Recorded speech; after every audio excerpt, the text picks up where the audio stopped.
हमारे हर घर में, फैक्ट्री में वास्तु पुरुष का ना एक आकार है और जो उसका हेड है ना, वो बाय डिफॉल्ट ऐसा डायग्राम है कि वो नॉर्थ ईस्ट में आता है। वास्तु की जो डेफिनेशन है ना, वो है वास योग्य स्थान बनाना। क्या पता वो इंसान बता दे कि पूरा घर ही हमें तोड़ना पड़ेगा, सब चीजें हमें उलट पुलट करनी पड़ेगी। सिर्फ उसको चैनलाइज करना है तो मात्र छोटी मोटी रेमेडी से भी काम चल जाएगा। क्या बातों का ध्यान रखना चाहिए अगर वो अपने घर से काम कर रहे हैं? तो वास्तु के ना कुछ फंडामेंटल्स है कि ये चीज यहाँ होनी चाहिए, ये जोन ऐसा होना चाहिए, इस जोन का रूलर देवता ये वाला है तो यहाँ पर ऐसा आना चाहिए। अगर कोई नया घर या नया फ्लैट ले रहा है तो क्या उन्हें एस्ट्रो वास्तु चेक करवाना चाहिए? अब आप वहां शिफ्ट कर रहे हो ना जी, तब एस्ट्रो वास्तु को देखो कि इसकी रेक्टिफिकेशन रेमेडी हम अपनी कुंडली के हिसाब से कैसे कर सकते हैं। बिजनेस ओनर्स के लिए जो वास्तु है, ऑफिस में ऐसी क्या चीजें होती हैं जिनका उन्हें ध्यान रखना चाहिए? मैं अपनी कंपनी का मालिक हूँ तो इसका मतलब मेरा बिल्कुल बैक टू बैक जो मेरा एरिया बनता है ना, उस सबको मेरे को जोनिंग करनी है। ठीक है। लेकिन अगर मैं कंपनी का एम्प्लॉय हूँ और मुझे एक कैबिन मिला हुआ है तो मैं अपने कैबिन को अगर वास्तु के थ्रू कंप्लायंस कर दूंगा तो काम चल जाएगा। सब लोग इंटीरियर्स में बहुत इन्वेस्ट करते हैं कि उनको अपना इंटीरियर एकदम टॉप क्लास चाहिए, तो क्या इंटीरियर्स का भी कुछ वास्तु से रिलेशन है? अगर आप कुछ अलग हटके चलना चाहते हो ना तो रिजल्ट भी हटके ही मिले। आपने कभी किसी घर के दरवाजे पीले देखे तो हटके करवा रहा है जी, तो शायद उसको हिट मार सकता है।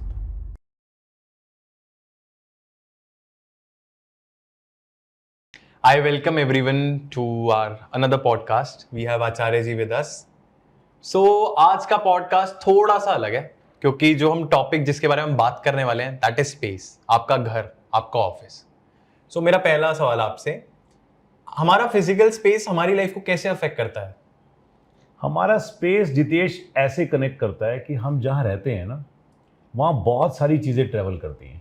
एलिमेंट्स ट्रैवल करता है, हमारा जोन है, हमारे प्लैनेट हर जोन को रिप्रेजेंट करते हैं।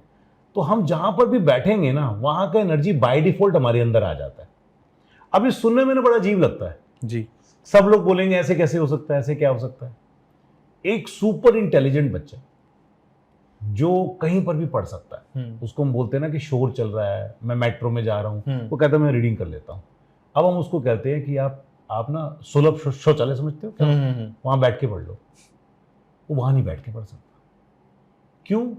आप दिमागी मत लगाओ, पढ़ लो। तो इसका मतलब टॉयलेट वाला एनर्जी या वहां का स्मेल या वहां का माइंड में आती है, टॉयलेट में दिमाग में क्या आएगा? नेगेटिविटी। तो वहां बैठ के नहीं कर सकता ना। ऐसे ही हम जहां काम करते हैं, हम रहते हैं, हम कोई भी एक्टिविटी करते हैं, वहां का सारा एनवायरनमेंट हमारे साथ काम करता है।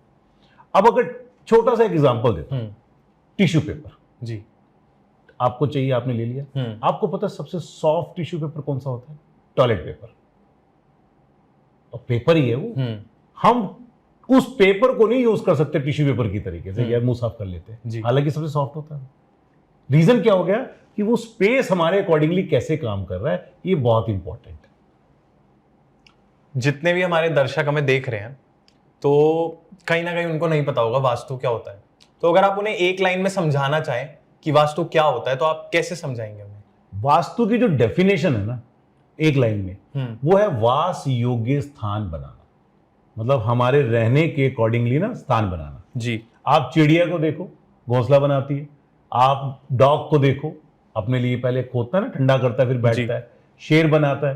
तो हर आदमी ना अपनी कंफर्टेबिलिटी के अकॉर्डिंग क्या करता है, अपने एरिया को पहले डिजाइन करता है, बनाता है। जी, तो आप अपने मकान को, फैक्ट्री को, दुकान को अपने अकॉर्डिंगली बनाना चाहते हो, माने उस प्रकार का ऐसा अरेंजमेंट करना चाहते हो, उस सब चीजों को वास्तु बोलते हैं। व्यवस्थित रूप से वास योग्य स्थान बनाना इस वास्तु। इसमें सर एस्ट्रो वास्तु कैसे आता है और ये हर इंडिविजुअल को कैसे इंपैक्ट करता है? आज की डेट में ना एक टर्म जैसे होती है ना, मतलब स्क्रॉल करो तो हमारी एस्ट्रोलॉजी में ट्रैवल कर रही है एस्ट्रो वास्तु। एस्ट्रो वास्तु ये मुझे बोलते हुए बहुत प्राउड होता है। मैं ये नहीं कह रहा कि एस्ट्रो वास्तु ना मेरे द्वारा निकाला गया है, लेकिन शायद मैं उन पहले लोगों में से हूं कि 2014 के भी मेरा यूट्यूब का अगर आप वीडियो देखोगे ना तो मैं एस्ट्रो वास्तु की बात किया करता था। क्यों? क्योंकि मेरा जो कोर सब्जेक्ट है ना वो है एस्ट्रोलॉजी। मैं वास्तु को, न्यूमरोलॉजी को बोलता हूं कि ये एक रेमेडियल टूल है। भाई अल्टीमेटली आप वास्तु किसके लिए कर रहे हो? अपने लिए। आप न्यूमरोलॉजी किसके लिए कर रहे हो? अपने लिए। तो मैं क्या हूं? मैं माने मेरी कुंडली, अब मेरी कुंडली को ठीक करने के लिए vastu is my tool, numerology is my tool. तो जिसको एस्ट्रोलॉजी आती है और जिसको वास्तु के फंडामेंटल आते हैं और दोनों को कनेक्शन बनाना आता है ना, इसको एस्ट्रो वास्तु बोलते हैं। तो 2014 का मुझे ध्यान है, हम लोगों ने कॉन्फ्रेंस किया, हम जलंधर में थे, मैंने एस्ट्रो वास्तु के बारे में स्पीच दिया, तो उस समय लोगों को बड़ा अजीब लगा। लेकिन आज क्योंकि सोशल मीडिया का जमाना है, इंस्टाग्राम है, सब जगह बड़ा पॉपुलर हो गया है कि एस्ट्रो वास्तु चलता है। एक्चुअली में वास्तु कुछ होता ही नहीं, एस्ट्रो वास्तु ही होता है। क्यों होता है? क्योंकि मेरी कुंडली को, यानी कि मेरे को अपना वास योग्य स्थान बनाना है, तो मेरा कुंडली अलाउ करेगा कि मुझे कैसे बनाना है। इसको हम एस्ट्रो वास्तु बोलते हैं। एंड सर ऐसा कहा जाता है कि 5 एलिमेंट से सब कुछ बना होता है। तो अगर किसी घर में वो 5 एलिमेंट्स में इम्बैलेंस है, तो एक प्रैक्टिकल एग्जांपल के साथ या रियल लाइफ एग्जांपल के साथ प्लीज मुझे बताइए कि उस घर में फिर क्या होगा। आप हम ऐसे समझो ना, हम जिस रूम में बैठे हुए हैं जी, यहां पर हवा बंद कर दे, कैसा लगेगा? घुटन महसूस होगी बहुत। हवा चालू कर देते, लाइट बंद कर देते, डर सा लगेगा, दिक्कत अजीब होगी सा ना? लगेगा, सब कुछ चालू कर देते, पानी बंद कर देते, प्यास लगेगी। यानी कि सारी चीजें इंपॉर्टेंट है जी, तो एलिमेंट को बैलेंस करना, हमारे वास्तु के स्ट्रक्चर को चलाना, यानी कि उस साइकिल को चलाना। अगर वो इम्बैलेंस होगा तो उसको बैलेंस करना पड़ेगा। जितने दर्शक पहली बार देख रहे हैं, जो सर को नहीं जानते, मैं उन्हें बता दूं कि आचार्य जी 20 साल से भी ज्यादा उन्हें हो गए हैं एस्ट्रोलॉजी में ही, तो उनके पास बहुत ज्ञान है, भरपूर ज्ञान है। अगला सवाल सर मेरा ये है कि बहुत सारी मिथ्स हैं वास्तु के अनुसार, वास्तु में ही बहुत सारी मिथ है कि किचन यहाँ नहीं होनी चाहिए, कोई पर्टिकुलर डायरेक्शन में बेड नहीं फेस करना चाहिए, बहुत सारी मिथ्स हैं। तो इनमें से कितनी चीजें मिथ हैं या बस उस चीज को ओवरहाइप करके लोगों ने झूठ झूठ में ही सच बना दिया है? इसको भी समझने के लिए ना एक एग्जांपल देते हैं। जी, हमें सुबह जल्दी उठना चाहिए, जी। उसके बाद क्या करना चाहिए? सबसे पहले सर उठ के स्नान करना चाहिए, फिर पूजा करनी चाहिए, फिर अपना दिनचर्या शुरू करनी चाहिए खाना खा पी के। सच में कितने लोग करते हैं? बहुत कम। लेकिन क्या वो सभी अनसक्सेसफुल? नहीं। नहीं। इसका मतलब हमारे फंडामेंटल्स हैं, हमें सुबह जल्दी उठना है, व्यायाम करना है, एक्सरसाइज करनी है, खाना खाना है, रात को जल्दी सोना है, ये फंडामेंटल है। लेकिन क्या सीरियसली इस फंडामेंटल को हम सब फॉलो करते हैं? नहीं करते। नहीं। तो क्या सारे अनसक्सेसफुल हैं? नहीं। सक्सेसफुल भी है जी। लेकिन अगर कोई अनसक्सेसफुल है, अगर वो सफलता प्राप्त नहीं कर रहा, तो क्या उसके ऊपर ये फंडामेंटल काम करते हैं कि इसकी वजह से वो फेल हो रहा है? नहीं। ऐसे ही देखो, वास्तु के ना कुछ फंडामेंटल्स हैं जी, कि ये चीज यहां होनी चाहिए, ये जोन ऐसा होना चाहिए, इस जोन का रूलर देवता ये वाला है तो यहां पर ऐसा आना चाहिए। लेकिन क्या अगर हम इस फंडामेंटल को नहीं मानेंगे तो कुछ दिक्कत होगा? नहीं। हो तो सकता है, चांसेस है। अब हम सुबह लेट उठें, रात को लेट सोएं, तो हमारे बॉडी क्लॉक सिस्टम में तो फर्क आएगा। हाँ जी। तो इट मींस कि फंडामेंटल को फॉलो करना है, लेकिन हमारी परिस्थितियों के अनुसार। और हमारी परिस्थितियां कौन सी हैं? हमारी कुंडली। तो हमारी कुंडली के अकॉर्डिंग अगर फंडामेंटल हमें बहुत स्ट्रांगली रिकमेंड कर रहा है तो yes, vastu is a fundamental. अगर वहां पर उस फंडामेंटल में लिखा हुआ कि नॉर्थ ईस्ट में टॉयलेट नहीं बनाना और आपका कुंडली अलाउ कर रहा है नहीं बनाना, तो फिर कहते क्या हो जाएगा? तो वही होगा जो आप सुनना चाहते हो। लेकिन अगर हमारी कुंडली की परिस्थिति अलाउ कर रही है कि यस हम बना सकते हैं, तो फंडामेंटल इतना काम नहीं करेगा। सर मुझे एक चीज और बताओ, हम सुनते हैं कि साउथ फेसिंग प्लॉट बिल्कुल मत लो लोगों से, तो ऐसा क्यों बोला जाता है? इसके पीछे क्या एस्ट्रोलॉजी की साइंस है? नहीं, ऐसा कुछ भी नहीं है। साउथ फेसिंग, वेस्ट, आप सब कुछ ले सकते हो। होता क्या है, कहीं पर कुछ ज्यादा चीजें अच्छी होती हैं, कहीं पर कुछ कम चीजें अच्छी होती हैं। साउथ फेसिंग वाले में जो 8 एंट्रीज निकलती है ना, उनमें 2 को छोड़ के बाकी ज्यादा वर्स्ट है। अब ये तो लक की बात है कि वो 2 एंट्री मिलेंगी नहीं मिलेंगी जी, तो एक आइडियली क्या बन गया यार, इसको अवॉइड ही कर दो। ईस्ट में नॉर्थ में क्या वर्स्ट है, लेकिन इतनी नहीं है, तो क्या यार ईस्ट और नॉर्थ ले लो। तो ऐसा कुछ भी नहीं है। आप साउथ फेसिंग मकान लेना चाहते हो बिल्कुल ले लो। लेकिन यहां कुंडली का एक मैं एस्पेक्ट बता देता हूं। अगर आपकी कुंडली में मंगल बद है, अब मंगल बद क्या है उसके ऊपर पूरा एक वीडियो हम बनाएंगे, पुराने वीडियो को आप देख भी सकते हो। उनको साउथ फेसिंग का मकान अवॉइड कर देना चाहिए, बाकी किसी के लिए दिक्कत नहीं। और सर जैसे अभी आपने नॉर्थ ईस्ट में टॉयलेट वाली बात बताई, तो ये आजकल बहुत घरों में है, और जब कोई किसी को बताता है कि नॉर्थ ईस्ट में टॉयलेट नहीं बनाना चाहिए, सामने वाला बहुत डर जाता है। तो उनके दिमाग में एक टेंशन सी आती है कि अब तो तोड़फोड़ करनी पड़ेगी या चेंज करना पड़ेगा। तो इसका समाधान क्या है, या बिना तोड़फोड़ के हम कुछ कर सकते हैं, और क्या ये बात इतनी सीरियस है? पहले ना समाधान से पहले इसको डायग्नोज करते। ठीक है। मैं रेमेडी बोलूं ना कि ये 2 रुपए की चिंगम लाके चिपका लो तो वो चिपका लेंगे, लेकिन वो रेमेडी नहीं होती है। पहले इस पर्पस को समझते हैं, रीजन क्या है इसका। जी। नॉर्थ ईस्ट का मतलब एक्चुअली में क्या हुआ, हमारे हर घर में, फैक्ट्री में, शॉप में ना वास्तु पुरुष का ना एक आकार है, और जो उसका हेड है ना वो बाय डिफॉल्ट ऐसा डायग्राम है कि वो नॉर्थ ईस्ट में आता है। ये फिक्स्ड है। फिक्स मतलब आपके मकान में भी, मेरे मकान में भी। तो नॉर्थ ईस्ट में वास्तु पुरुष का क्या आएगा? हेड है। अब देखो हमारे सर पे भी हेड है जी। हम इस हेड को हल्का रखते हैं, भारी रखते हैं? हल्का। अगर हम भारी रखेंगे तो क्या होगा? दिक्कत होगी हमें बहुत सारी, हमारी परफॉर्मेंस में दिक्कत आने लगेगी जी। ऐसे ही होगा ना। अगर हम यहां पर सारा दुर्गंध लेते गए तब कैसा होगा? दिक्कत आएगी, काम खराब होगा, काम खराब हो जाएगा। दूसरा, ये तो पहला पैरामीटर। जी जी जी।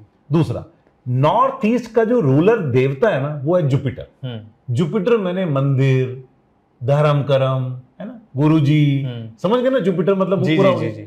अब जुपिटर का मतलब हो गया कि मंदिर का स्थान, और अगर हमने वहां पर बना दिया टॉयलेट जहां पर बनाना है मंदिर, तो कॉन्फ्लिक्ट करेगा। हाँ जी। अब कॉन्फ्लिक्ट करेगा तो ये सादा इंपैक्ट कहां पे आएगा? ब्रेन पे, क्योंकि नॉर्थ ईस्ट में वास्तु पुरुष का सिर है। तो आइडियली क्या होगा, हमारी सिचुएशन खराब होगी। इसी वजह से नॉर्थ ईस्ट में अगर प्रॉब्लम होती है तो कहते हैं हमारा जो शरीर है ना कोमा की तरीके से काम करने लगता है। हम 100% भी करेंगे ना तो भी हमें रिजल्ट कितने आएंगे? 10%।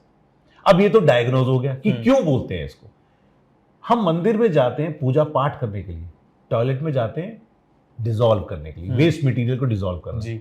अब हम क्या कर रहे हैं, वहां पर टॉयलेट बना देंगे तो एनर्जी कॉन्फ्लिक्ट कर रही है, ऊपर से हमारे ब्रेन पे एनर्जी कॉन्फ्लिक्ट कर रही है, यानी कि एंटायरली नॉर्थ ईस्ट का रिजल्ट क्या हो गया?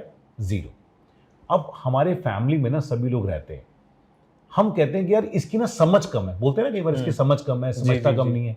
क्यों बोलते हैं? कि क्लैरिटी की कमी आ जाती है। नॉर्थ ईस्ट में अगर प्रॉब्लम है तो क्लैरिटी की कमी आ जाएगी। अब क्लैरिटी की कमी आ जाएगी तो बंदा क्या करेगा? काम अच्छे तरीके से नहीं करेगा, उसका रिजल्ट खराब हो जाएगा, उसकी परफॉर्मेंस खराब हो जाएगी। तो अब हमें क्या करना पड़ेगा? रेमेडी। तो पहले तो क्यों ना हम उसको व्यवस्थित ही कर दे। व्यवस्थित कैसे कैसे करेंगे कि यार यहां पर ना टॉयलेट नहीं होना चाहिए तो टॉयलेट हटा देते हैं, यहां पर मंदिर होना चाहिए तो मंदिर बना देते हैं। तो पहला रेमेडी तो यही हो गया कि यहां से अनवांटेड चीजें जो फंडामेंटल के अकॉर्डिंग है उसको हटा दो जी। और किसको बना दो? फंडामेंटल के अकॉर्डिंग बना दो। अब कई बार ऐसी सिचुएशन है कि उस अपार्टमेंट में, मकान में ना हम ये नहीं बना सकते, तब हम लोग क्या करते हैं? कुछ और रेमेडीज करते हैं। अब आपको क्या करना है, अगर आपके घर में नॉर्थ ईस्ट में टॉयलेट है, आपके घर में नॉर्थ ईस्ट में स्टेयर्स आ गया या कटा हुआ है, तो इमीडिएटली घबरा के रेमेडी नहीं करने की रेमेडी कर देते हैं। पहले उस मैप को अपनी कुंडली के साथ चेकअप कराओ, क्या वो अलाउ कर रहा है उस चीज को करने के लिए, फिर रेमेडी करो। एंड सर इसी के रिगार्डिंग एक और क्वेश्चन, तो बहुत सारे लोग ना डरते हैं किसी के पास जाने से, वास्तु वगैरह के बारे में बात करने में, कि क्या पता वो इंसान बता दे कि पूरा घर ही हमें तोड़ना पड़ेगा, सब चीजें हमें उलट पुलट करनी पड़ेगी। तो इस केसेस में आप ऑनेस्टली मुझे बताओ अपने अनुसार कि क्या डेमोलिशन ही फाइनल फैक्टर रहेगा, या फिर हम इसके लिए कुछ और उपाय कर सकते हैं? देखो ये भी बड़ा अच्छा क्वेश्चन है। पहले जो मकान बनते थे ना वो मिट्टी और गोबर के लेप के बनते थे जी, है ना, हवादार होते थे, कंस्ट्रक्शन नहीं होती थी, छत के ऊपर कुछ होता ही नहीं जी। तो हम बोलते थे हमारे को ना जमीन मिली। एक्चुअली में मकान को जमीन ही बोलते थे। आज क्या हो रहा है? अपार्टमेंट्स। अब तो 100 करोड़ 150 करोड़ के अपार्टमेंट भी सेल होने लग गए, है ना। तो अब क्या हो गया, जब एक के ऊपर एक लेयर बनने लगी ना, तो जमीन तो है नहीं उसके पास, हाँ जी, अपना तो कुछ है ही नहीं, हवा में ही लटका हुआ एक तरीके से। अब रीजन क्या हो गया, हमें इसको ठीक करना है। तो ठीक करने के लिए पुराने जमाने में क्या था, स्पेस बहुत था, तो इसको तोड़ दो, इसको तोड़ के इसको रेक्टिफाई कर दो जी। ये साइंस खराब नहीं है, एक्चुअल है। लेकिन आज कैसे तोड़ेंगे? आज एक मान लो 15 मंजिल का अपार्टमेंट है और एक टॉयलेट के ऊपर दूसरा टॉयलेट, फिर उसके ऊपर, तो हम उसको तोड़ ही नहीं सकते क्योंकि सारा पाइपलाइन तो वैसे आ रहा है जी। तो अब हमारे पास आज के करंट सिनेरियो के अकॉर्डिंग क्या हो गया, 2 मेथड बन गए। एक तो डिमोलिशिंग करनी, दूसरी हमें बिना तोड़ फोड़ के रेमेडी करनी। अब ये हमें देखना पड़ेगा, अगर वो तोड़ने फोड़ने वाला फैक्टर ज्यादा स्ट्रॉन्गर है तो वो पार्ट वहां करा दिया, और जो स्ट्रॉन्ग नहीं है उसकी जगह हम बिना तोड़ फोड़ का इलाज करा देते हैं जी। इसके अलावा जितेश और भी रेमेडीज हैं कि कई बार हमारा स्पेस, हमारा एलिमेंट सेफ है, हमारा एरिया तोड़ने फोड़ने के लायक नहीं है, सिर्फ उसको चैनलाइज करना है, तो मात्र छोटी मोटी रेमेडी से भी काम चल जाएगा। लेकिन ये कब होगा? जब पूरा चार्ट आपका रिव्यू हो। अगर वास्तु यूनिवर्सल है तो फिर चार्ट्स की क्या इंपॉर्टेंस होती है? हमारी कुंडली की जी देखो, मैंने कहा वास्तु एक फंडामेंटल है, मुश्किल से 20 प्रिंसिपल रट के कोई भी वास्तु एक्सपर्ट बन सकता है। मैं अभी यही रटवाऊंगा तो यही रट जाए, ज्यादा नहीं। लेकिन एक फैमिली में क्या एक आदमी रहता? नहीं, कहीं 4 हैं, कहीं 5 हैं, कहीं 10 हैं, कहीं 15 हैं। तो क्या वास्तु पूरे घर पे काम नहीं करता होगा? करता होगा, सबके ऊपर काम करता होगा। इसीलिए जो आइडली वास्तु कराना चाहिए वो आपको अपनी कुंडली और वास्तु के कनेक्शन से कराना चाहिए। अब वहां क्या है, हमारे पास 4 BHK, यहां पर फादर्स होते हैं, वहां पर छोटा ब्रदर्स होता है। फादर के लिए वो रूम अच्छा है, ब्रदर के लिए अच्छा है, इंटरचेंज ही तो किया, रेमेडी की नीड ही नहीं पड़ी। ये कैसे पता लगा? कुंडली से पता लगा। मेरी कुंडली में जो प्लैनेट अच्छा है, अगर मैं उस एनवायरनमेंट में रहूंगा ना तो मुझे काम करने में मजा आएगा। देखो, जुपिटर का काम, जुपिटर का मतलब क्या है? हवा। जुपिटर है हवा, ऑक्सीजन बोलते हैं जुपिटर को जी।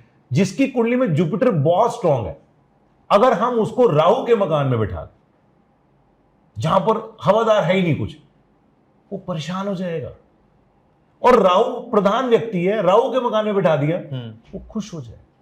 कॉल सेंटर में जॉब एक आम आदमी नहीं कर सकता। कॉल सेंटर देखा? हाँ जी। रात को लगे हुए हैं, जब रात को सब सो रहे होते हैं तभी लगे होते हैं। फिर इनको बोला जाता है कि अगर रिफ्रेश होने के लिए ना ब्लैक रूम्स बने होते हैं ना, ब्लैक वो बने होते हैं, वहां चले जाओ, अपने आप को डिटॉक्सिफाई करो, ये करो वो करो। ये कोई कल्चर है कि पूरी रात आप काम कर रहे हो, पूरा दिन सो रहे हो? तो वो राहु प्रधान है।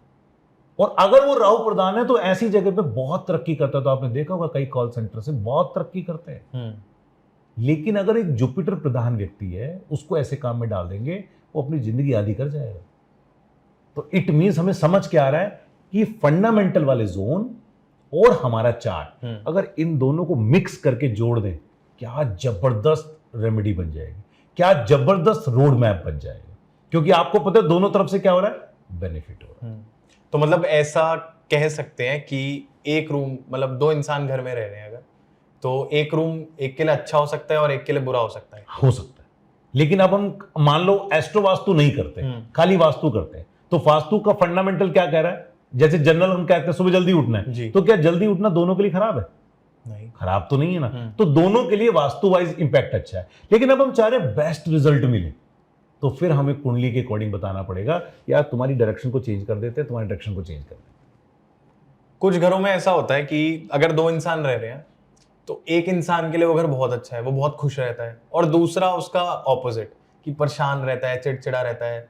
तो ऐसा क्यों होता है? ऐसे में ना वास्तु का पैरामीटर तो है ही जी, लेकिन हम मान रहे हैं कि दोनों सेम जगह सोते हैं, एक ही बेडरूम में सोते हैं, एंट्री पॉइंट भी उनका सेम है जी। ऐसे में उनकी कुंडली काम करती है।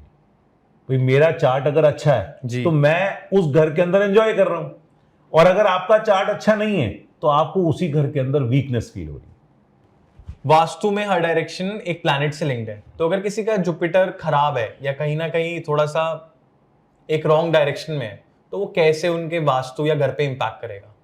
जितेश देखो, अब इतने पॉडकास्ट किए आपने जी, आधे तो ज्योतिषी बन गए होगा है ना, बिना फीस दिए हुए।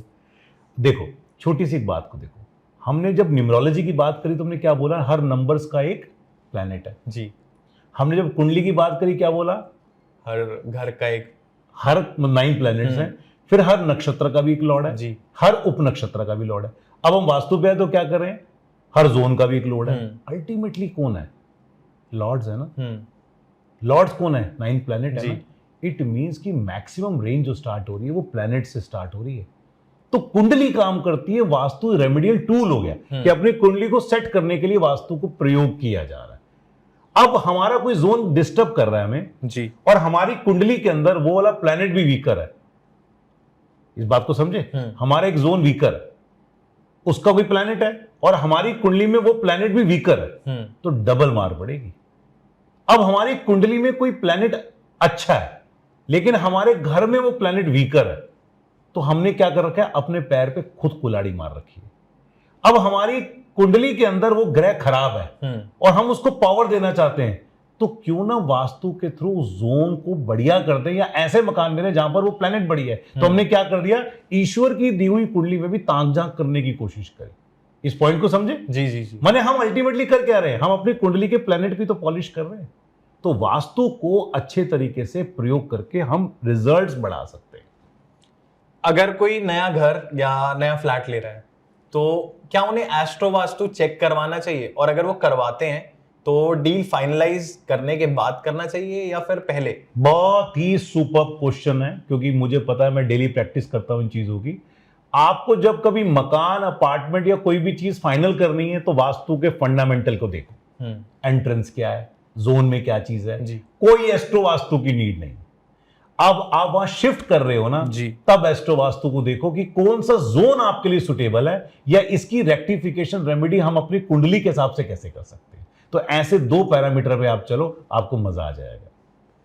और अगर कोई ऑनलाइन कंसल्टेशन लेता है तो क्या वो बिना रियलिटी में घर दिखाए वास्तु जान सकता है?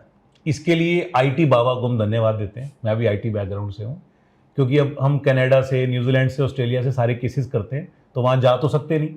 तो हम क्या करते हैं, हम उनसे मैप मंगवाते हैं, जूम या किसी भी हम ऑनलाइन इंटरफेस के ऊपर जूम के साथ उनके साथ कनेक्ट होते हैं। कनेक्ट होने के बाद जब मैप की ग्रीडिंग करते हैं ना, तो उनसे बातचीत कर लेते हैं, ये यहाँ पर है, कुछ पिक्चर्स ले लेते हैं। तो ऑनलाइन कंसल्टेशन भी परफेक्टली किया जा सकता है, लेकिन ये एक अकेले इंसान का काम नहीं होता, पूरी टीम काम करती है इसके ऊपर। हाँ, जब हम विजिट करते हैं ना, तो वो एक्सपीरियंस ना मैं आपको बता नहीं सकता। आपको लगेगा मैं कोई मार्केटिंग कर रहा हूं, लेकिन मैं सच बोल रहा हूं। हमारा कोई क्लाइंट आपको मिले, आप उससे बात करना, जब हम विजिट करते हैं ना, तो हम हर जोन को वेरीफाई करते हैं। हम उन परिवार के मेंबरों से ना क्वेश्चनिंग करते हैं कि क्या ये जोन काम कर रहा है, नहीं कर रहा। वो एक्सपीरियंस आपके लिए इतना रिमार्केबल होता है और आपको इतना विश्वास हो जाता है कि शायद अभी चीजें सुधरने वाली हैं। तो विजिट का एक अपना महत्व होता है, बट जो लोग विजिट नहीं करवा सकते तो ऑनलाइन कंसल्टेशन भी ले सकते हैं। सर, मेरा अगला सवाल आपसे ये है कि हमारे बहुत सारे दर्शक हैं जो रेंट पे रहते हैं, जिनका अपना घर नहीं है, तो क्या वो भी कोई वास्तु की रेमेडीज कर सकते हैं, या वास्तु सिर्फ उनके लिए जिनका अपना घर है? जितेश, लक्ष्मी जी रेंट के मकान में आती हैं या अपने मकान में आती है? दोनों में आती हैं। जो रेंट पे रहता है वो दीपावली की पूजा करता है, करते हो, माँ लक्ष्मी को बुलाता है जी, वो तो वहीं रह जाएंगी। इसका मतलब वो माँ लक्ष्मी की पूजा क्यों करते हैं? उनके जीवन में आए ना। तो चाहे आप रेंट के मकान में हो, चाहे अपने मकान में हो, वास्तु दोनों का करना पड़ेगा। हाँ, अपने मकान में हम लोग परमानेंट सॉल्यूशन करा देते हैं। कई बार क्या होता है, कोई चीज गाड़नी है, किसी को शिफ्टिंग करनी है, तो रेंट वाले मकान में हम क्या करते हैं, कॉस्मेटिक चेंजेस करा देते हैं ताकि ज्यादा कॉस्ट नहीं आए, क्योंकि उन्हें शिफ्ट करना है जी। लेकिन ये मत सोचना मेरा तो रेंट का मकान है, तो अगर लक्ष्मी जी बुलानी है दीपावली पे, तो अपना मकान है या रेंट का मकान है, वास्तु करना चाहिए। और सर, आजकल आप देखोगे कोविड के बाद से एक वर्क फ्रॉम होम का कल्चर चालू हो गया, तो बहुत से लोग वर्क फ्रॉम होम अपने घर से ही काम करते हैं, तो उनको ऐसी क्या चीजें, क्या बातों का ध्यान रखना चाहिए अगर वो अपने घर से काम कर रहे हैं? अब अगेन, आज आपकी मीटिंग जी, अब आपके घर में गेस्ट आए हुए हैं, अब आपके पास एक ही सेफ जोन बचता है, टॉयलेट। आप लैपटॉप लेके वहां बैठ गए, आप अपने काम में बहुत प्रोफिशिएंट हो, लेकिन क्या वहां पर ऐसा आउटपुट दे पाओगे? नहीं दे पाओगे। अब टॉयलेट तो क्या जनरल चीज है, सबको पता है। ऐसे हमारे घर में कई बार क्या होता है, जहां पर हमारा ड्राइंग रूम है ना, जहां पर हमारा सोफा है, एक्चुअली में वो टॉयलेट की जगह है। वो दिखता नहीं है, नीचे वो टॉयलेट ही। तो इट मींस अगर आप वहां पर बैठ के काम कर रहे हो तो रिजल्ट वही आ रहे हैं जो टॉयलेट में बैठ के आ रहे हैं। इस बात को समझे जी। यानी कि आपने वहां पर कंस्ट्रक्शन टॉयलेट की नहीं करी है, लेकिन वो आइडियली जगह किस चीज की है, टॉयलेट की है। और अब आप वहां बैठ रहे हो तो आपका सारा एफिशिएंसी 0 हो जाएगा, यानी कि आपके रिजल्ट बिल्कुल खराब हो जाएंगे। तो इसीलिए आपको कहां बैठना है उसके कुछ बेस्ट छोटे छोटे चीज बता देता हूं। आप नॉर्थ में बैठ जाओ, आप ईस्ट में बैठ जाओ, वेस्ट में बैठ जाओ, साउथ वेस्ट भी चलेगा, साउथ ईस्ट भी चलेगा। इतने सारे जोन है, बेसिकली चारों दिशाएं मिल गई हमारे को। लेकिन अब इनमें से भी बेस्टेस्ट कौन सी, जो आपकी कुंडली अलाउ करती है। हो सकता है आपकी कुंडली में जो ईस्ट है ना वो हैम्पर कर रहा हो, तो हम क्या बोलेंगे, यार ईस्ट को छोड़ के ना नॉर्थ में बैठ जाओ, क्योंकि आपकी कुंडली में नॉर्थ अच्छा है, नॉर्थ का प्लेनेट अच्छा है और आपके घर में भी नॉर्थ अच्छा है, तो आपको दोनों तरफ से बेनिफिट मिलेगा। एक तरीके से मतलब डबल बेनिफिट। हाँ, और अगर देखो ना इसको एक लाइन में क्या बोले, तो व्यवस्थित रूप से वास योग्य स्थान बनाना इस वास्तु। भाई मैं आज यहां पर बैठा हूं जी, अब सपोज ये वाली जगह नॉर्थ ईस्ट की है, चलेगा क्योंकि मैं शास्त्रों की बात कर रहा हूं, है ना। लेकिन मैं नॉर्थ ईस्ट के स्थान पर अगर अपना बेडरूम बना दूंगा ना तो मुझे प्रॉब्लम रहेगी। यानी कि कुछ चीज के लिए अच्छा हो गया, कुछ चीज के लिए वो खराब हो गया। अब मैं शेयर मार्केट में काम करता हूं या मुझे गेन चाहिए, तो गेन का जो जोन है वेस्ट है, तो अब मेरे पास चॉइस है कि क्या मैं वेस्ट में भी बैठ सकता हूं, मेरे पास प्रोविजन है, तो बैठो ना, आपको ज्यादा बेनिफिट मिलेगा। क्यों? क्योंकि वहां का जोन का एट्रीब्यूट आपको गेन देने के लिए आया हुआ है। क्लियर? तो अगेन व्यवस्था ऐसी करना कि आपका वास योग्य स्थान बन जाए इस वास्तु। ये बिजनेस ओनर्स के लिए सवाल कहीं ना कहीं। तो बिजनेस ओनर्स के लिए जो वास्तु है, ऑफिस में ऐसी क्या चीजें होती हैं जिनका उन्हें ध्यान रखना चाहिए, या आप ऐसी उन्हें क्या चीजें सजेस्ट करेंगे, जैसे ऑफिस का कैबिन, वो सब चीजें कैसे किस डायरेक्शन में प्लेस्ड होनी चाहिए? देखो, अगर पूरा ऑफिस मेरा है, मैं अपनी कंपनी का मालिक हूं, तो इसका मतलब मेरा बिल्कुल बैक टू बैक जो मेरा एरिया बनता है ना, उस सबको मेरे को जोनिंग करनी पड़ेगी। ठीक है। लेकिन अगर मैं कंपनी का एम्प्लॉय हूं और मुझे एक कैबिन मिला हुआ है, तो मैं अपने कैबिन को अगर वास्तु के थ्रू कंप्लायंस कर दूंगा तो काम चल जाएगा। तो आप उसके अकॉर्डिंग भी कर सकते हो। अपना सिटिंग अरेंजमेंट, लोड अरेंजमेंट की चीजें कहां रखनी, क्या करनी है, ये छोटी मोटी चीजें कर सकते हैं आप। अच्छा, वैसे एक बात बताऊं, आपको वास्तु का, जैसे किसी को आज की डेट में क्या होता है, नॉलेज भी चाहिए होती है, इंटरेस्ट भी है, काफी लोगों को इंटरेस्ट भी आ रहा होगा। हमारा वास्तु का ऑनलाइन कोर्स भी है, आप रिकॉर्डेड सेशन से आराम से पढ़ सकते हो, और मेरी मतलब गारंटी है कि आराम से अपनी छोटी मोटी चीज़ों को तो बढ़िया तरीके से ठीक कर लोगे। हाँ, बहुत बड़ा कोई रिजॉर्ट है, कोई बहुत बड़ी फैक्ट्री है, या एकड़ में कुछ बना रहे हो, तो डेफिनेटली आपको स्टार्टिंग में कंसल्टेंट चाहिए। तो जब जैसे अगर वास्तु में कोई तकलीफ है तो हम उसके लिए रेमेडीज करते हैं, तो उसके लिए कोई पर्टिकुलर टाइमिंग होती है, तो क्या उस टाइमिंग को फॉलो करना जरूरी है? एंड अगर हम उसी टाइमिंग में करेंगे तो हमें कुछ एडिशनल बेनिफिट मिलेगा? टाइमिंग्स में बस यहां पर सिर्फ हम यही कनेक्शन बनाते हैं कि जो घर का रूलिंग पर्सन है ना, अब रूलिंग पर्सन कौन होता है? एक तो जो घर को चला रहा होता है जी। अब वो जरूरी नहीं कि वो घर का मेल ही होगा, फीमेल भी हो सकती है जी। फिर दूसरा क्या होता है, हमारे उस घर के अंदर ना सेंटर ऑफ अट्रैक्शन क्या है, ये जब बता सकते हो सेंटर ऑफ अट्रैक्शन क्या होता है फैमिली के अंदर? जैसे एक बच्चा नीट की तैयारी कर रहा है, 2 बार बेचारा रह गया है, अब तीसरी बार फिर कर रहा है, तो यानी कि उस समय घर का रूलिंग पर्सन वो बन गया, क्योंकि पूरा घर ना उसके इर्द गिर्द घूम रहा है। या किसी लड़की की शादी होनी है, और शादी एक होता है स्मूथली होगी, एक होता है नहीं यार शादी करनी मैच देखना है, यानी कि घर में इवेंट क्या चल रहा है, शादी का चल रहा है। तो 2 रूलिंग पर्सन हो गए। पहला जो घर को चला रहा है वो 2 भी हो सकते हैं, 1 भी हो सकते हैं। दूसरा जिसका इवेंट इस समय घर में चल रहा है। इन दोनों के ऊपर वास्तु सबसे ज्यादा इंपैक्ट करता है। इन्हीं को देख के हम लोग सारा रेक्टिफिकेशन कराते हैं। अगले सवाल में एक एग्जांपल लेते हैं। एक इंसान है जो बहुत मेहनती है और उसका काम भी अच्छा है, उसकी टीम भी अच्छी है, उसका प्रोडक्ट भी अच्छा है, पर उसको कहीं ना कहीं सक्सेस नहीं मिल रही। तो हम वास्तु से इस चीज को कैसे कनेक्ट कर सकते हैं? आंसर कैसे कर पाएंगे हम क्या प्रोडक्ट बेचना चाहते हैं? मतलब कि जैसे किसी की कंपनी ओनर है एंड उनकी जो वर्किंग है बहुत अच्छी है, उन्होंने जो प्रोफेशनल्स जो लोग उनके साथ है वो बहुत अच्छे हैं, बहुत एक्सपीरियंस लोग हैं, बट उन्हें वो सक्सेस नहीं मिल पा रही बिजनेस में। तो वास्तु का कुछ हो सकता है कि उनके ऑफिस की इस तरीके से प्लेसमेंट हो रखी हो जिस वजह से वो कहीं ना कहीं लॉस फेस कर रहे हैं? देखो, मैंने पहले प्रश्न पे ना आपको एक प्रश्न डाल दिया कि क्या प्रोडक्ट नहीं बिक रहा, फिर आपने उसको फिर क्लैरिफाई करके क्वेश्चन डाल दिया जी। अब उसमें क्या नजर आया कि स्किल काम नहीं कर रही। मैं तीसरी बार फिर क्वेश्चन पुट करूंगा, क्या पैसा नहीं आ रहा? फिर आप फिर क्लैरिफिकेशन दोगे कि हाँ ऑर्डर्स नहीं आ रहे। फिर मैं एक और क्वेश्चन डालूंगा। इसका मतलब मुझे पहले यहां तक पहुंचना पड़ेगा कि एग्जैक्ट प्रॉब्लम क्या आ रही है। प्रोडक्शन नहीं हो रही, बायर्स नहीं मिल रही, अपॉर्चुनिटी नहीं आ रही, टीम काम नहीं कर रही। बस जब मैं उस लेवल पे पहुंच जाऊंगा, वो किससे पहुंचूंगा? डिस्कशन से जी। सीधा मैंने क्या करना है, उस फॉर्मूले से वास्तु के जोन पे अटैक करना है और रेमेडी करा देना। आजकल की सर जो जनरेशन है, या जब कोई अब अपना घर बनाता है तो सर सब लोग इंटीरियर्स में बहुत इन्वेस्ट करते हैं कि उनको अपना इंटीरियर एकदम टॉप क्लास चाहिए। तो क्या इंटीरियर्स का भी कुछ वास्तु से रिलेशन है? इंटीरियर आप अपने मन मुताबिक कराओ, जैसा आपको अच्छा लगता है कराओ, लेकिन अगर आप कुछ अलग हटके चलना चाहते हो ना, तो रिजल्ट भी हटके ही मिलेगी। कैसे? आपने कभी किसी घर के दरवाजे पीले देखे? नहीं देखे।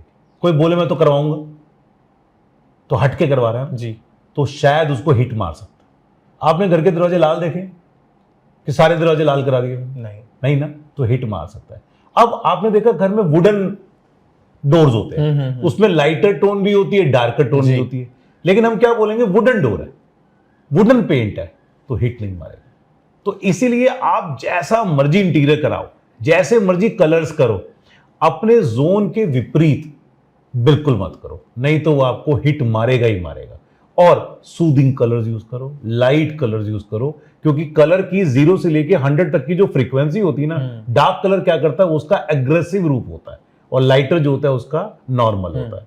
तो लाइट कलर यूज कर सकते हो। और खास तौर पे एक टिप आपको देता हूं, व्हाइट कलर के डब्बे में एक बूंद पीला मिला लो, तो क्या बन जाएगा, लाइट क्रीम कलर। ये पूरे घर में कहीं भी कर दो, कोई वास्तु दोष नहीं, इनफैक्ट वास्तु में बेनिफिट मिलेगा। बेडरूम से रिगार्डिंग सर मेरा एक सवाल है, बेडरूम का कुछ ऐसा सेटिंग या कोई ऐसा डायरेक्शन पर्टिकुलर जो हमारी लाइफ की क्वालिटी इंप्रूव करे? बेडरूम हमारी लाइफ का वो जोन है जो हम सबसे ज्यादा यूज करते हैं जी। हम कितना मर्जी काम कर लें, हमें 6 घंटे 7 घंटे 8 घंटे की स्लीप चाहिए होती है। तो लाइफ में हमने जितने घंटे बिताए हैं ना, उसमें अगर मेजॉरिटी आवर्स देखोगे तो स्लीपिंग की है। तो हालांकि बेडरूम बहुत सारे जोन में अलाउड है, 2-4 ऐसे ट्रिकी जोन्स होते हैं, उनको छोड़ के बाकी जोन में अगर आप सोते हो तो आपको बेस्ट मिलेगा। साउथ सबसे बेस्ट होता है। साउथ में अगर आप सोते हो तो रिलैक्स रहते हो, सिर्फ हेड अपना नॉर्थ की तरफ नहीं रखें, ये प्रिकॉशन रखें। घर में एक ऐसी चीज जो नॉर्थ ईस्ट डायरेक्शन में बिल्कुल नहीं होनी चाहिए? टॉयलेट, स्टेयर्स, और आपके घर का वो स्टोर जहां पर आप सब कुछ डाल देते हो, और अपोजिट नीट एंड क्लीन। मंदिर हो, मेडिटेशन की जगह हो, साफ सुथरी हो, बेस्ट। मतलब कुछ ऐसा जिससे स्पिरिचुअल वाइब्स आए। यस। हमारे सर जो फैमिली मेंबर्स हैं, उनकी लाइफ के इंपॉर्टेंट फेजेस और उनकी हेल्थ और बाकी बहुत सारी चीजें, ये सब चीजों का भी कोई वास्तु से इंपैक्ट होता है? बिल्कुल होता है। अगर हमारे घर के अंदर हेल्थ के पैरामीटर्स वीक है, लाइक नॉर्थ ईस्ट को ही पकड़ लेते हैं, नॉर्थ ईस्ट को हमने डेविल बनाई रखा है, नॉर्थ ईस्ट को पकड़ लेते हैं, नॉर्थ ईस्ट में टॉयलेट आ गया तो कहते हैं बीमारी आती है। तो सबसे पहला अटैक रूलिंग पर्सन या घर का जो ओल्डेस्ट पर्सन होता है उसी को अटैक करता है। वास्तु के बारे में सर एक ऐसी चीज जो आप चाहते हो हर दर्शक जो भी इस चीज को सुने वो ये बात जाने, तो वो क्या ऐसी बात होगी? आप अपने अकॉर्डिंगली, अपने चार्ट के अकॉर्डिंगली, और जो आपका इवेंट चल रहा है उसके अकॉर्डिंगली उस स्थान को यूज करो, चाहे आप ऑफिस में हो चाहे आप घर में हो, आपको रिजल्ट्स मिलेंगे। तो आज हमने बहुत सारे वास्तु के रिगार्डिंग सवाल पूछे सर से, एंड आई होप लोगों की जनरल जो प्रॉब्लम्स है वो सब सॉर्ट हो जाए। बट सर मेरा आपसे एक सवाल है, अब आपकी कंसल्टेशन तो महंगी होगी, आप तो बहुत ना जाने माने व्यक्ति हैं, तो सर कैसे लोगों का हम बेनिफिट कर सकते हैं? देखो, फीस तो है, क्योंकि उसका रीजन ये है कि आज इतने सारे लोगों को हम देख नहीं सकते। आपने स्टार्टिंग में एक प्रश्न पूछा था कि एज ए फाउंडर ऑफ जोस्ट्रो और एस्ट्रोलॉजर, है ना, दोनों में क्या है? फाउंडर ऑफ जोस्ट्रो का मतलब यही है कि हम इसको एक कॉर्पोरेट की तरीके से ज्यादा लोगों को सपोर्ट करना चाहते हैं, अकेले नहीं कर सकते। इसलिए आज एक डेडिकेटेड टीम बनाई है जिसमें सब स्किल्ड बेस्ड लोग जुड़े हैं ताकि हम और अच्छा इसको कर सकें। हमारी एस्ट्रोलॉजी में, वास्तु में, अकल्ट साइंस में ना जितेश एक चीज होती है, हमें समाज को ना कुछ वापस करना होता है। जी। हम आज पैसा कमाते हैं क्योंकि प्रोफेशनल हैं, मेरे स्टूडेंट्स हैं वो भी कमाते हैं, आप भी करियर में जुड़ सकते हो, लेकिन हमें फिर भी ना कुछ वापस करना होता है। तो अपनी टीम की एडवाइस और हमारे जो कोर कमेटी मेंबर्स हैं उनके अकॉर्डिंग हमने प्लान किया है। हम 4-5 दिन का ना एक फ्री वास्तु कंसल्टेशन कैंप लगा रहे हैं अपने पंजाबी बाग ऑफिस में। हम इसमें कोई भेदभाव नहीं कर रहे कि आप कहाँ से आ रहे हैं, क्या आ रहे हैं, रजिस्ट्रेशन कंपल्सरी। तो हम एक नंबर इस पॉडकास्ट में ड्रॉप कर देंगे जिनको मिस्टर विकास बख्शी हैंडल करते हैं जी, वो जोस्ट्रो के डायरेक्टर भी हैं। आप उनसे बात करके अपने मैप को कैसे लेके आना है, कब लेके आना है, आप फ्री ऑफ कॉस्ट मेरी निगरानी के अंदर मेरे से बातचीत करते हुए कंसल्टेशन ले सकते हैं। ट्रस्ट करना, हम कोई चार्ज नहीं ले रहे हैं, लेकिन ये हम एक बार करने का जरूरी नहीं कि दोबारा रिपीट करेंगे। तो ईयर में, 2 ईयर में हमारा मन करता है कि सोशली थोड़ा सा जैसे होता है ना बैक करना, वैसे बैक करें। तो इस अवसर का लाभ आप उठा सकते हैं। जो इस पॉडकास्ट को देखें, स्टार्टिंग में ही अपना रजिस्ट्रेशन करा सकते हैं। तो सर ने जैसा कहा, बहुत ही गोल्डन अपॉर्चुनिटी है। तो जितने भी दर्शक हमें देख रहे हो और जिन्हें सर से भेंट करनी हो in person, it's a very surreal experience, एक बहुत ही अनोखा अनुभव है। तो आई होप आप लोग आएँ और अपनी प्रॉब्लम्स का समाधान भी पाएं। And stay tuned for our next podcast. और आपके अगर कोई भी सवाल हो तो आप कमेंट कर सकते हैं, अपने फॉलोइंग पॉडकास्ट में हम ये चीजें टेकअप करेंगे। Thank you sir. नमस्कार।